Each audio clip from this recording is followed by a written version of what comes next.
திருப்பரங்குன்றத்தில் விளக்கு தூணில் விளக்கு ஏற்றலாம் என்று இந்த உயர்நீதிமன்றத்தின் தீர்ப்பை நாங்கள் மகிழ்ச்சியோடு வரவேற்கிறோம்.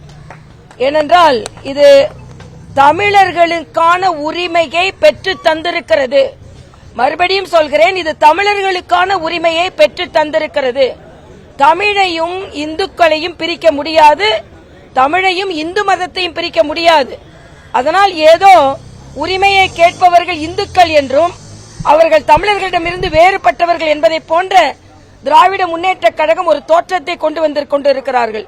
தமிழ் கடவுள் தான் முருகன். முருகன் தமிழ் பாடல்கள், பல்லாயிரக்கணக்கான தமிழ் பாடல்கள் முருகன் மீதுதான் பாடப்பட்டிருக்கிறது. ஆக முருக பக்தர்கள் வேறு அல்ல, தமிழர்கள் வேறு அல்ல. அதனால்தான் திராவிட முன்னேற்ற கழகத்தை சார்ந்த ரகுபதி இன்னைக்கு சொல்றாரு, சட்டத்திற்கு புறம்பாக தீர்ப்பு வழங்கப்பட்டிருக்கிறதா. யாரு? நீதிபதி ஆதாரத்தோடு விளக்கேற்ற ஏற்பாடு செய்திருக்கணுமா? ஆதாரத்தை படிக்காமல நீதிபதிகள் தீர்ப்பு சொல்கிறார்கள். எந்த அளவிற்கு நீதிமன்றத்தை இவர்கள் அவமதிக்கிறார்கள். அது மட்டுமல்ல, பூர்ணச்சந்திரன் என்ற ஒரு தம்பி இந்த விளக்கேற்றும் உரிமைக்காக தனது உயிரை உயிரை மாய்த்திருக்கிறார். அந்த உயிரை மாய்த்ததற்கு நாங்கள் எங்களது வீர வணக்கத்தை இன்று நாங்கள் அஞ்சலி செலுத்துகிறோம். அது மட்டுமல்ல, திராவிட முன்னேற்ற கழக அரசு ஒரு முறை தீர்ப்பு கொடுக்கப்பட்டது, அப்பொழுதும் ஏற்றவில்லை. மறுபடியும் தீர்ப்பு உறுதி செய்யப்பட்டது, அப்பொழுதும் ஏற்றவில்லை. மேல்முறையீடு செய்தார்கள். மேல்முறையீடு செய்த பிறகு திருப்பியும் தீர்ப்பு வந்திருக்கிறது. ஆனாலும் ஏற்ற மாட்டோம், நாங்கள் உச்சநீதிமன்றம் செல்வோம் என்று சொல்கிறார்கள். ஒரே ஒரு நாள் தினம் தினம் ஏற்ற சொல்லவில்லை, ஒரே ஒரு நாள் கார்த்திகை தீபம் என்று ஏற்ற சொல்கிறார்கள். அந்த உரிமையை பெற்றிருக்கிறோம்.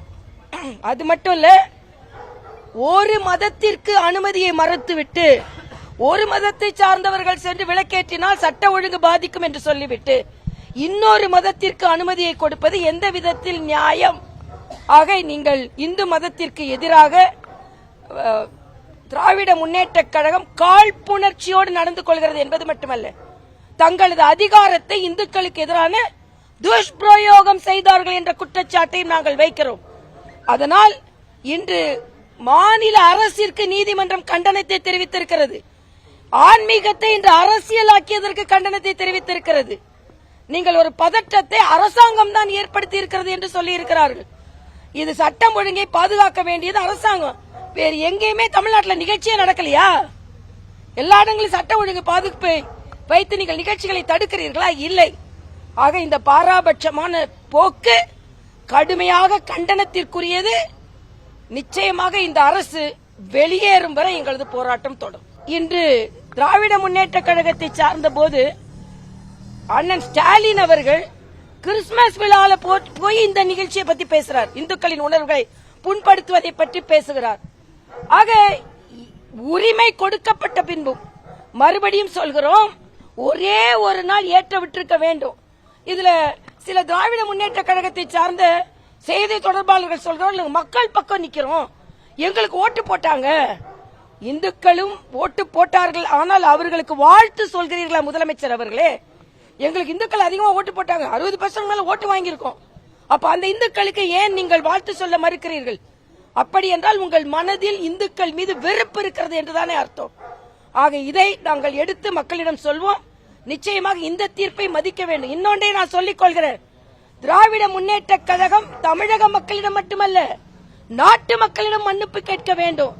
ஏன்னா இந்த தீர்ப்பை, சரியான தீர்ப்பை எதிர்த்து பாராளுமன்றத்திற்கு எடுத்து போய் பாராளுமன்றத்தை கூச்சல் குழப்பத்திற்குள்ளாக்கி ஒரு 120 MP கிட்ட கையெழுத்து வாங்கி இதை ஒரு தவறான அரசியலமைப்பு சட்டத்திற்கு எதிராக பயன்படுத்தியதற்காக கையெழுத்து போட்ட பாராளுமன்ற உறுப்பினர்கள் அனைவரும் மன்னிப்பு கேட்க வேண்டும்.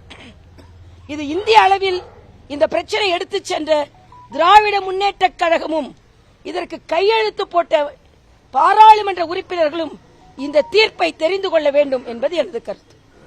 இது நான் இதை சொல்லணும்னு நினைச்சேன். சுடுகாட்டுல தானே எரிப்பாங்க, என்ன ஒப்பீடு பாருங்க.